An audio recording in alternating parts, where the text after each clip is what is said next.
Fala pessoal, sejam bem-vindos! Começando mais um vídeo recheado de informações importantíssimas. Mas antes, inscreva-se agora mesmo no canal, deixe o seu like e compartilhe esse vídeo com o máximo de pessoas. Assim você vai estar me ajudando demais. Giro na tela e notícias a seguir.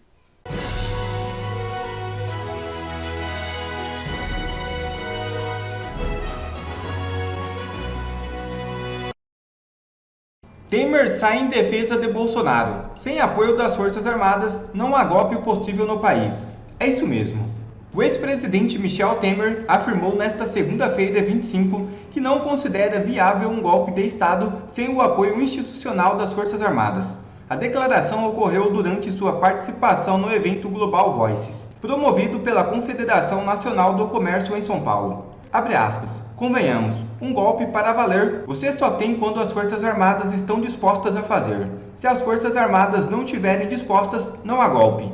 Fecha aspas, afirmou Temer ao ser questionado sobre o plano golpista investigado pela Polícia Federal, que resultou no indiciamento do ex-presidente Jair Bolsonaro e de outras 36 pessoas. Temer ressaltou que não vê riscos à democracia no Brasil, argumentando que as tentativas de desestabilização não prosperaram.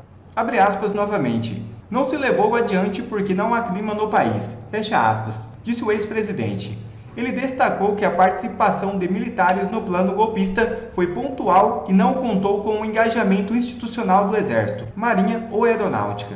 Durante o evento, Temer defendeu a resiliência das instituições brasileiras e criticou a polarização política. Ele mencionou os protestos ocorridos em 8 de janeiro de 2023, comparando-os com as manifestações contra a reforma da Previdência durante seu governo em 2017. Naquele período, centrais sindicais levaram 1.600 ônibus para Brasília, incendiaram ministérios e tentaram invadir o Congresso, lembrou Temer. As declarações de Michel Temer praticamente derrubam a tese da Polícia Federal e do ministro Alexandre de Moraes que houve uma tentativa de golpe no Brasil em 2022, e muito menos que as invasões no 8 de janeiro também foi uma tentativa de golpe. Essa narrativa não tem mais como ficar de pé, já está escancarado para o Brasil e o mundo a farsa que é. Horripilante, diz Bolsonaro sobre trecho de inquérito das urnas. Ex-presidente mencionou uma denúncia de fraude na eleição 2022 e cobrou acesso público ao conteúdo. Em uma coletiva de imprensa na noite desta segunda-feira, 25, o ex-presidente Jair Bolsonaro respondeu aos questionamentos dos jornalistas sobre um suposto golpe de Estado, negando que tenha sido participado desse assunto.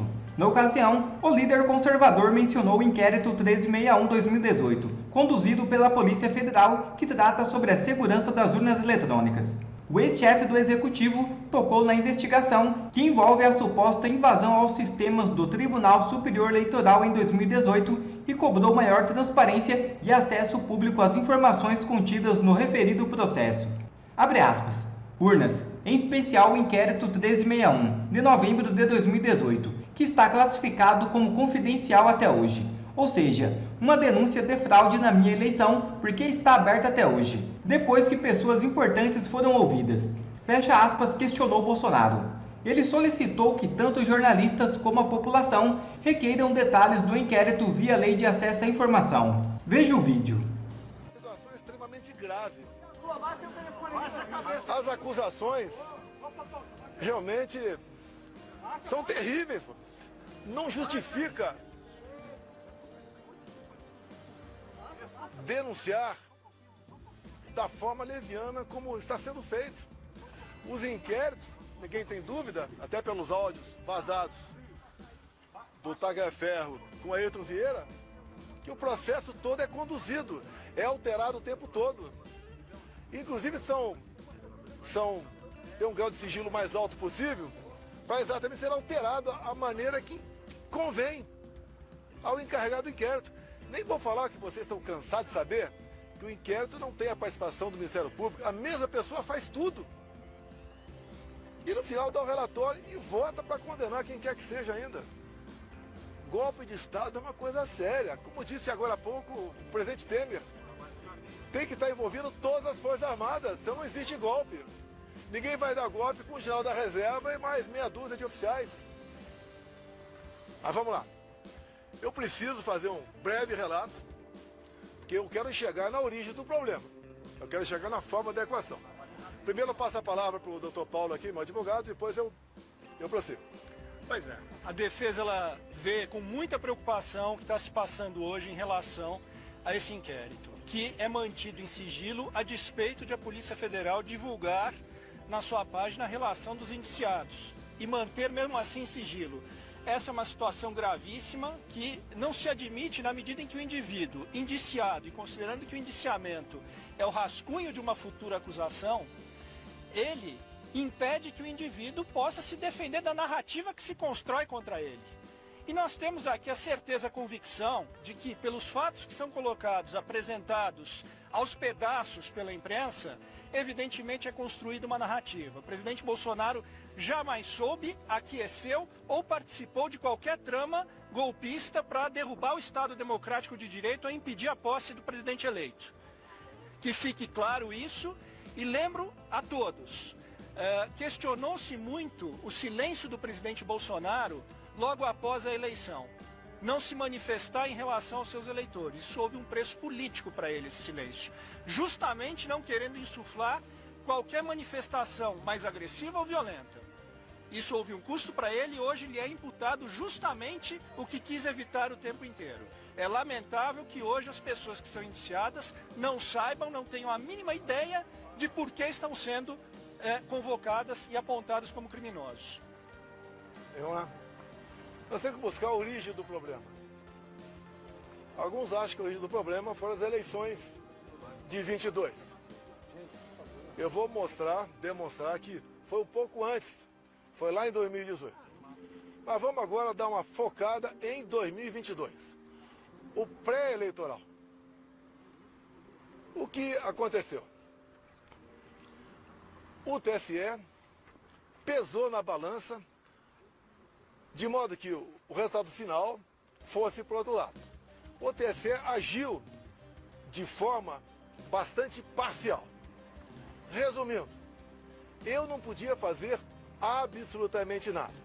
Não podia fazer live em casa, não podia mostrar as imagens do Lula defendendo o aborto, do Lula defendendo o roubo de celular para tomar uma cervejinha, não podia mostrar as imagens do 7 de setembro, a minha ida no funeral da Rainha Elizabeth, mostrar a imagem minha lá na embaixada em Londres.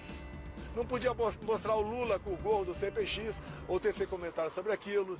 Não podia mostrar a amizade do Lula com o ditador da América do Sul todo, em Central também. Mas uma coisa pesou e muito nessa balança.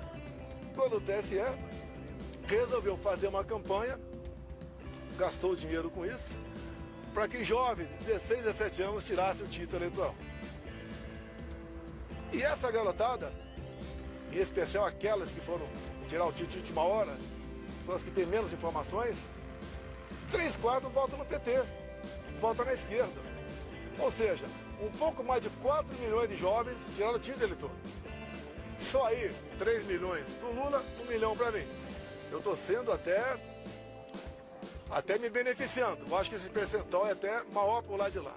Só aí nós temos 2 milhões de votos, ou melhor, 3 milhões de votos a mais para o outro lado. Só aí decidiu as eleições. Eu acho que ninguém vai discordar disso aí, entre tantas e tantas outras observações que eu tenho, que o TSE tomou partido. O TSE, inclusive, decidiu que não podia diminuir o preço do combustível. Eu não falei em diminuir o preço do combustível. Mas o TSE proibiu antecipadamente, como se eu fosse dar uma canetada junto com o Paulo Guedes para diminuir o preço dos combustíveis. E era um momento de crise, onde o mundo todo, o preço dos combustíveis explodia. Fizemos via parlamento. Fizemos via parlamento, zerando os impostos federais dos combustíveis. Mas a interferência do TSE foi enorme nessa questão. Parecia que era algo, ou melhor, com toda certeza, era algo pessoal do presidente do TSE para com a minha pessoa. Então, obviamente, isso pesou na balança. Não estamos falando aqui em fraude eleitoral de jeito nenhum. Pesou a decisão parcial, a imposição, a ação parcial do TSE no resultado final das eleições. Não, eu não vou responder. Peraí. Eu não vou responder. Eu não vou responder. Um minutinho. Eu não vou responder. Ok? Bem, vamos lá. Tivemos também, no corrente ano, a Folha de São Paulo publicou matéria do jornalista Glyn sobre áudios e mensagens trocadas entre o juiz auxiliar e os outros que estavam lá no TSE. Entre eles, o Tagliaferro, que estava à frente daquela comissão de combate à desinformação. E esses áudios, vocês tiveram acesso, eu tenho aqui, realmente demonstra claramente que é um processo viciado. Eu não sou advogado. É um processo viciado, onde ele é conduzido. E, dado momento, o juiz auxiliar fala, olha, o ministro quer dessa maneira. E o Tagliaferro responde, vamos mudar? Mude. Nós não podemos desagradá-lo. O ministro mesmo, né, o juiz auxiliar fala, em dado momento, ele está de folga agora, não tem sessão lá no Supremo, e está em cima da gente. Ele está ameaçando até vir aqui fazer um relatório. São os áudios. Use a sua criatividade. Essa foi a questão que eu tratava da Revista Oeste, para tirar do ar a Revista Oeste. Tivemos, inclusive, um fato dos empresários golpistas. Ou seja, um empresário entrou no inquérito, porque trocando mensagem entre amigos, deu um emoji, um positivo. Porque deu um positivo, ele passou a ser golpista. Qual a intenção disso? Tirar o Luciano Hang de combate. Ele me apoiava abertamente, como cada um pode apoiar quem bem entende, tinha mais de 10 milhões de seguidores e foi silenciado. E foi um recado para os demais empresários, demais do povo, a não participar da política do meu lado, porque ia ser sancionado de uma forma ou de outra. Páginas e mais páginas derrubadas, como o Gley mesmo disse. Inclusive, as plataformas não podiam dizer de onde era aquela ordem. É simplesmente ordem. Cumpra-se em poucas horas uma multa milionária. A mídia que nós temos livre são as mídias sociais. Vocês podem ver, imagine se eu tivesse o poder do presidente do TSE naquela época, o senhor Alexandre de Moraes, e eu fosse investigar o TSE como ele me investigou. Ele me investigava desde 2021, no inquérito das fake news. Por lá de lá, no dia da diplomação do Lula, quando o ministro Benedito passa ao lado do presidente do TSE, o senhor Alexandre de Moraes, e fala, missão dada é missão cumprida. Que missão é essa? Foi cumprida? O Lula foi eleito presidente? Imagina se eu tivesse poderes para quebrar o sigilo do Benedito, quem sabe prendê-lo, como ele fez com gente do lado de cá. Eu acho que eu consegui, inclusive, fazer do pesca probatória, como ele fez por lado de cá, fez à vontade, praticou a pesca probatória, e cada vez mais abrindo novos e novos inquéritos, ignorando completamente o papel do Ministério Público. Onde é que ele chegaria? Imagine aquele gesto do ministro degolando alguém. Se fosse alguém do meu lado, seria o quê? Terrorista? Assassino? E do lado de lá, foi o quê? O que foi aquele gesto? Um gesto de ódio ou um gesto de amor? E investigaríamos também a sua equipe. O juiz auxiliar, o Tagliaferro, quebrando sigilo, prendendo. Com toda certeza, muita coisa ia aparecer. Mas no final, é o mais importante que eu tenho a falar para vocês aqui. Presidente, mas o senhor acha... Deixa eu terminar. Então aí nós estamos vendo aqui a participação do TSE para um lado de um candidato que foi tirado da cadeia, foi descondenado porque ele tinha 3 condenações, pela lei da ficha limpa não podia concorrer e acabou aí sendo presidente. Também é bom falar aqui, estou inelegível por quê? Porque me reuni com embaixadores. E por que me reuni com embaixadores? Porque 2 meses antes, o senhor Fachin se reuniu com os embaixadores também e terminou essa conversa com o embaixador dizendo o quê? Resumindo, tão logo o TSE anuncia o resultado, os seus respectivos chefes de Estado deveriam ou devem reconhecer o ganhador das eleições. Ele já tinha a resposta, ele já sabia quem ia ganhar. Vamos lá. Nós questionamos o TSE. O advogado do partido peticionou o TSE, buscando uma maneira de sanar algumas dúvidas da nossa parte e algumas inconsistências. Nada mais justo o advogado fazer isso aí. Em poucas horas, o senhor ministro-presidente indeferiu e nos deu uma multa de 22 milhões de reais, alegando litigância de má-fé e atentando contra o Estado Democrático de Direito. Isso é muito importante. Tudo se resume Estado Democrático de Direito. Próxima ação, recomendo o pessoal, se for mexer aqui em Brasília, né? Contratar um advogado, falar, se tiver alguma multa você paga, não vai ser eu não. Eu não tinha como pagar uma multa de 22 milhões de reais. Nem com o Pix todo que eu recebi. Essa multa é justa? Cadê a nossa OAB?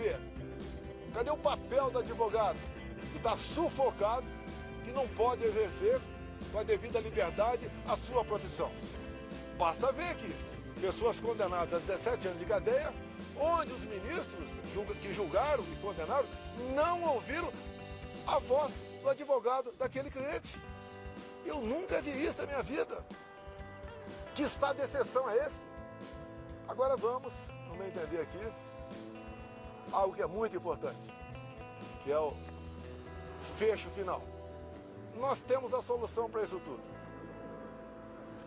Então, eu questionei, através do partido, a vitória do Lula. 2018, quando eu ganhei eleições, algum partido me questionou? Algum partido questionou o resultado das eleições de 2018? Alguém sabe algum partido? Não.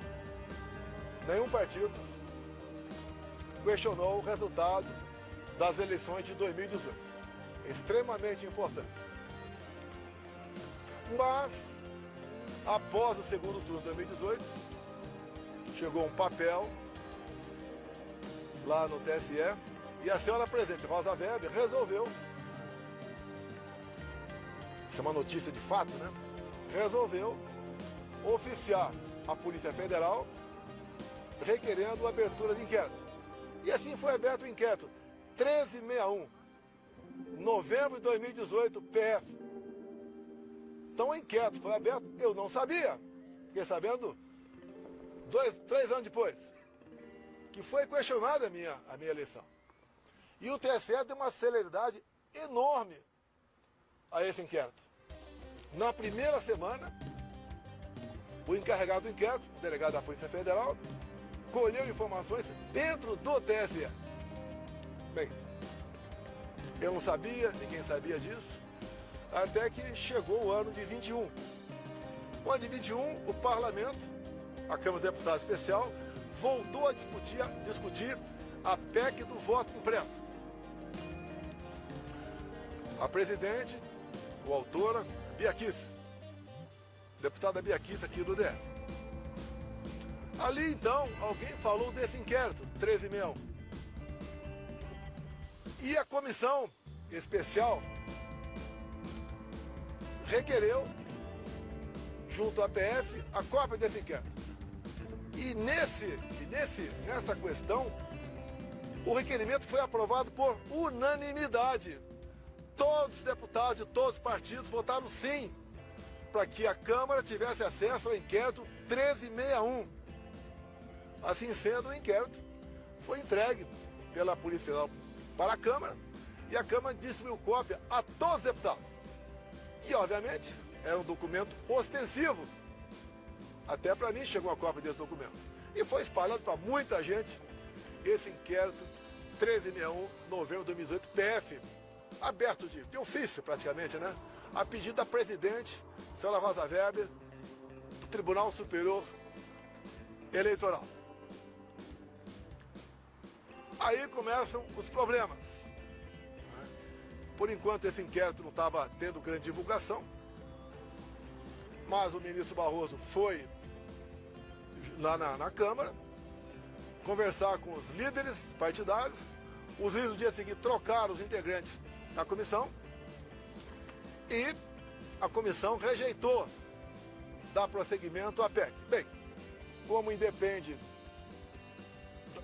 isso apenas da comissão, o Arthur Lira avocou para o plenário. A plenária, apesar de ganharmos numericamente, não conseguimos os votos qualificados, né, para conseguirmos aprovar a PEC naquele dia da Câmara. Mais detalhe, depois da reunião do senhor Fachin com embaixadores, que essa política é privativa do presidente da República, não é dele, não é de nenhum outro poder, eu fiz a mesma coisa. Convidei os embaixadores e convidei, por ofício, ao senhor ministro Fachin a comparecer no Alvorada. Convidei ele para comparecer no Alvorada. E ali eu mostrei para os embaixadores o que era aquele inquérito ostensivo. Bem, no dia seguinte, chega-nos a notícia que o inquérito tinha acabado de ser classificado como confidencial, ou seja, secreto. Ninguém mais podia tomar conhecimento. E até hoje, se alguém falar alguma coisa do teor do inquérito, está em curso aí a um crime. Eu não vou ser esse criminoso de falar para você que está lá dentro. Mas realmente, não é preocupante, é horripilante o que está nesse inquérito. 3 páginas deles apenas interessam. Só 3. Tenho aqui decorado na minha cabeça. Mas não posso falar. Tem de vista ele ser confidencial. E ali, esse inquérito de 2018, as eleições de 2018 e não de 2022, bota um ponto final na confiabilidade ou não do nosso sistema eleitoral. Vocês viram há pouco tempo na Venezuela o voto impresso, que foi acertado o ano passado, Estados Unidos, Venezuela. E daí o Maduro fez o teste do voto impresso em dezembro do ano passado, onde ele pediu junto à população se podia ou não tomar as medidas cabíveis para ir para a Guiana e tomar a região de Essequibo. E ele faz uma demonstração ali, o Maduro. Olha aqui, são 5 perguntas. Vota sim, sim, sim, sim. Daí tem um papelzinho, tem países que não tem papelzinho e bota na urna. Bem, tivemos eleições na Venezuela. Voto impresso. Eu acho que não precisamos conversar aqui o que aconteceu na Venezuela. Inclusive, em dado momento, até o Maduro falou para o Lula, né? O Lula não quer reconhecer a Venezuela como o Maduro como legítimo presidente eleito. Ele falou, olha, a sua justiça eleitoral reconheceu a tua vitória. Por que você não vai reconhecer a minha vitória via minha justiça eleitoral? Bem, o Maduro não apresentou aí, ó, as planilhas, né? Os mapas, não apresentou nada e foi na mão grande aí, se intitulou vencedor das eleições. Mas isso não está em jogo aqui não. A eleição na Venezuela, até o ano passado, era igualzinha do Brasil.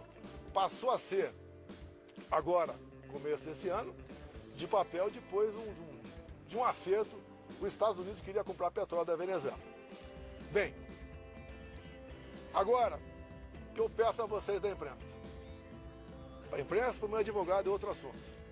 Via lá e peçam esse inquérito 1361/2018.